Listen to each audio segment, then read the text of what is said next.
দেখো এই স্পিড বোটটা কিভাবে উল্টে গেল। তো হ্যালো বন্ধুরা, আজকে সকালে উঠতে আমার অনেকটা দেরি হয়ে গেছে। উঠে দেখি সূর্যি মামা আমার মাথার উপর উকি মারছে। তাই আর দেরি না করে মা আর আমি ধানগুলো শুকানোর জন্য নেটের উপর খেলিয়ে দিচ্ছি।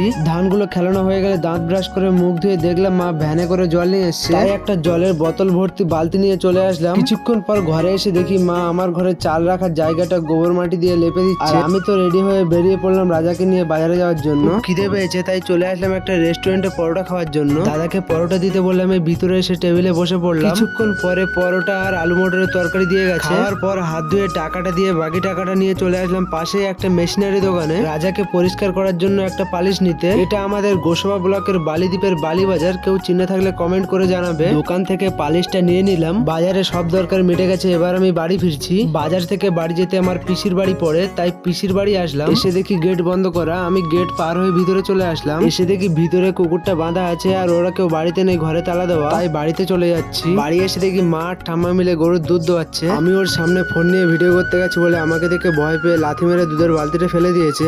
বালতিটা দেখো কি অবস্থা করেছে। তারপরে আমার একটা পুরানো জামার পালিশ নিয়ে চলে গেলাম রাজাকে পরিষ্কার করার জন্য। অনেকদিন কাজের জন্য রাজাকে পরিষ্কার করার সময় পাই না, আজকে ভালো করে পরিষ্কার করতে হবে। খাওয়া দাওয়া করে রাস্তার দিকে বিকেলে একটু ঘুরতে বেরিয়ে পড়লাম। নদীতে একটা গাছে দেখি একটা বড় বাদুর মরে ঝুলে আছে। আর রাস্তার সাইডে দেখি একটা স্পিড বোট উল্টে গেছে। আজকের ভিডিও তোমাদের কাছে কেমন লাগলো আর পরবর্তী ভিডিওতে কি দেখতে চাও তা অবশ্যই কমেন্ট করে জানাবে। সুন্দরবনের আরো নতুন নতুন ভিডিও দেখতে চাইলে লাইক, কমেন্ট, শেয়ার, সাবস্ক্রাইব করে দাও। ফেসবুক থেকে দেখে থাকলে ফলো করে দেবে। ভিডিওটা শেষ পর্যন্ত দেখার জন্য ধন্যবাদ।